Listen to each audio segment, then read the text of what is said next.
You're told there's going to be a fair bit of swirling wind in these parts on a summer afternoon. Here's a winter afternoon, rather. Snap out of the contest.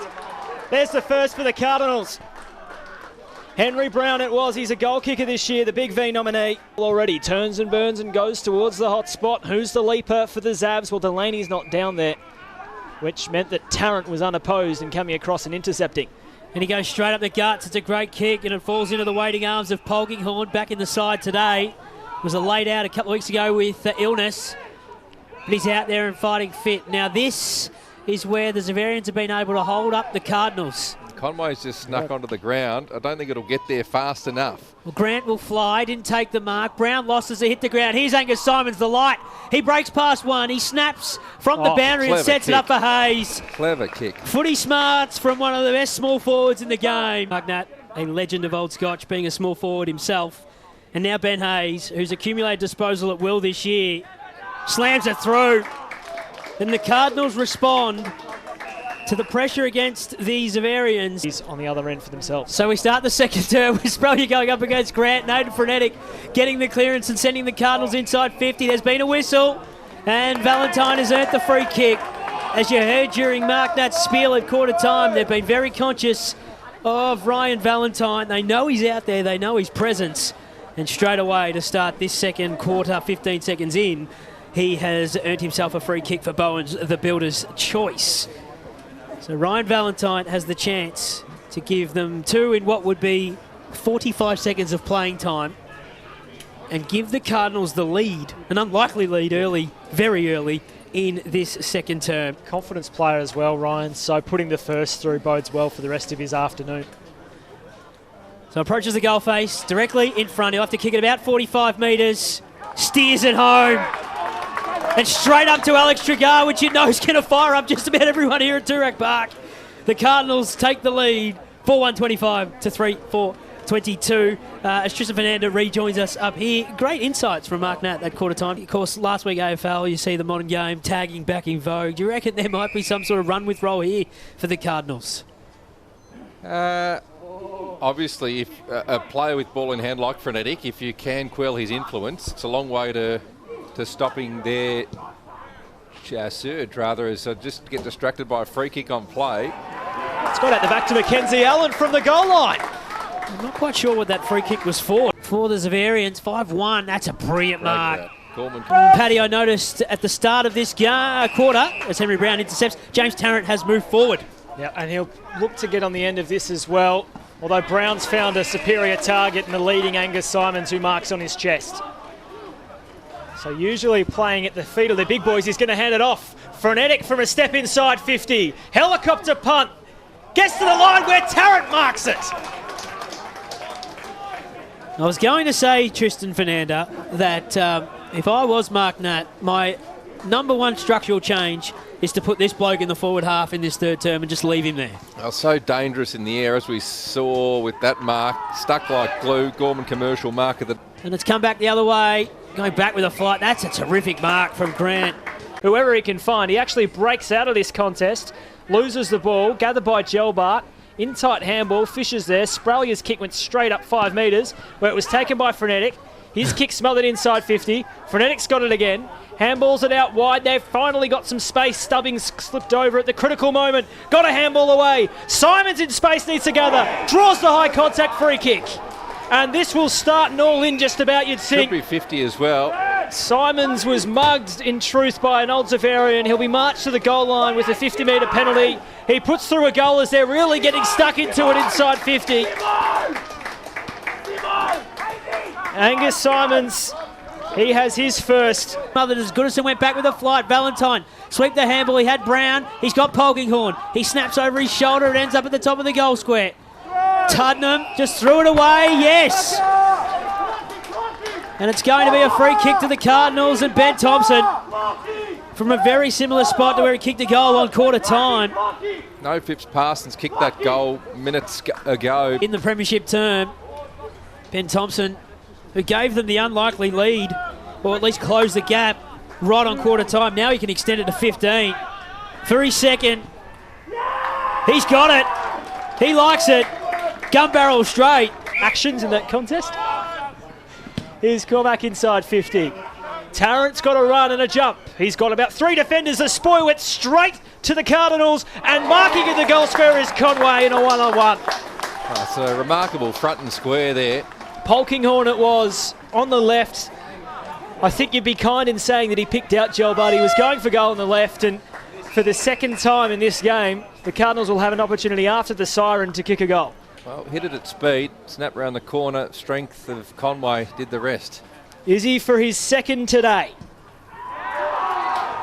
He kicks it into someone's backyard and they all come to him. 10-4-64 at the final break. But he's on the wing. Just too slow here, Delaney. He chiseled it though in the Goebels direction. They came from all parts of the cup as it was fisted down. They've got the numbers through Brown. The Cardinals as it hits the deck. Jackson sweeps it across the centre wicket area. Hayes sweeping over the top to Mackenzie Allen, who's in a ton of space, the young man. He has a bounce. He crosses 50. He pins the ears back and he drills the goal. That's the best piece of play for the day. They stole the ball back on the half-back flank and Mackenzie Allen put a bow around it and drilled it. It was inside 50. Fisher dropped the mark he probably would have wanted to take. It sweeps out the way of Jackson, the late inclusion, takes the ground in front of him. He sweeps it to Brown through the centre of Toorak Park. Henry Brown can go another one. They've got space all over the place. Stubbings can pop it over the top. He's got Angus Simons, a little man riding shotgun. The speedster gives to Goodison. He's got room to move. Broke one tackle, went onto the left foot to the top of the square. Valentine presents. And everything's coming up, Scotch. That's a brilliant kick to his lead when he extends those arms. Good luck spoiling from behind. It's Jackson again, just with the overlap run. But what's happened to the old Xaverians structure behind the football? Because that was far too easy for old Scotch.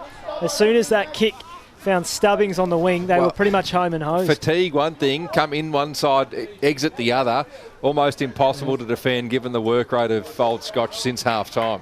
I do question, Joey, before we get to this shot, why Fisher has gone to full forward for this quarter. Surely you need him around the football. We can come back to that in a moment. Ryan Valentine is on the runway looking for his second goal to put the margin to 34 points. You can tweet that and hashtag it bloody good. He's kicked another one. They're pushing away now. Might get it back here, and he may run himself into trouble with Clark. The big man brought him down. Stacks on the mill. Jack Brown came in to lend support, as did Andy Gelbart. Reason I say that. Spreading handball. Good option. Taken by Duncan. Goes inside 50 in the hole. Was that Gelbart? That's a magnificent bit of work. That's Henry Brown, rather. Back with the flight. Quickly now to Dunn, who thumps it down the line. Polkinghorne nearly took in the one juke. Got the support as it hits the ground. Galvin, his kick was partially smothered. Got the numbers though with Brown. He tried to go again. Was there a high tackle on Reece Galvin? There was. Gave it to Frenetic. The advantage has been taken. They can raffle it down the forward pocket. It should be 50 as well. And bingo, lucky number 44 is the big man Clark. It was dealt with after he took the mark. And a 50 to go with it. So you can write this in the book as another one. And the margin, incredibly, is going to be 42 points. Which, when you go in at half-time and it's 3 points the difference, it's not what you think about. Clark has kicked it into where the old Melbourne Metropolitan Waterworks building used to sit, Tristan. Not sure he's endeared himself with the property steward nor the treasurer here at Toorak Park. Was he ever going to? He's got a Cardinals jumper on. Let's be honest. Probably not. Let's be honest. Can we just, while we now go find another Sharon to finish this game. On that occasion, old Scotch will clatter into this contest. Here's Townsend. He hacked it forward. Wasn't requisite distance, though it found its way to Frenetic anyway, who has Hayes out wide in an acre in the sunshine on the far wing. Made the take, now goes inside 50. Clark from behind.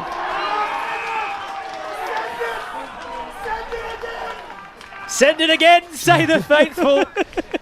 And there's a few property stewards getting very, very nervous about where this football might go. Willie Clark, 25 metres out directly in front. If this goes missing, it's coming out of Mark Nat's paycheck, I reckon. He has had some day today, Clarkie. Mark Nat may have to pay for a new Sharon if this one goes over where the last one went. I can tell you that right now. For his second in a matter of minutes. He's hooked it to the left-hand side. Take him off the ground, Natty. Get him off. That score, Old Scotch 39.87. There's Xaverian 7.749. Delaney just floated through the sky. We needed a contender, didn't we? We did indeed, and that is a contender, and I dare say it might win the Gorman commercial mark of the day. Ed Delaney, magnificent effort. As Dunn's kick was smothered out of play. Look at him now. Oh, this is on here. Here we go. Right in front of us. Apologies for the language coming through in our effects mic as well. But just on Delaney, probably... Natty calling for his... Sorry, Tristan, the Old Scotch staff just yelling at their players to get back into play. Look at what Delaney can do athletically. It's probably something they'll ruin that third quarter when they had those entries. We didn't see that leap emerge. You're spot on as Old Scotch broke from this clearance. Brown goes inside 50 at the bootlaces of Conway. He was thrown to the deck, but the tackle released itself, I suppose, and it went to Easton, who goes towards full forward. And there's Stubbings, who takes the mark in his hands. He can go back and kick his first goal. And it's really difficult for key forwards to do it across 4 quarters, but I think they'd desperately be urging him to even present up the ground. 2-3 marks a quarter is probably what they want, and I haven't seen that consistent body of a game of football just yet from Delaney, even though he offers so very much. It's a sort of bookend game, isn't it, from Delaney, where he looks so good early and just goes out of it for that long period of time, and then too little too late, as you mentioned, Tristan. So Stubbings, the wingman who we see usually for Port Melbourne, marches in and kicks his first. It's his first of the year for Old Scotch, the first time they've seen him since August 2022.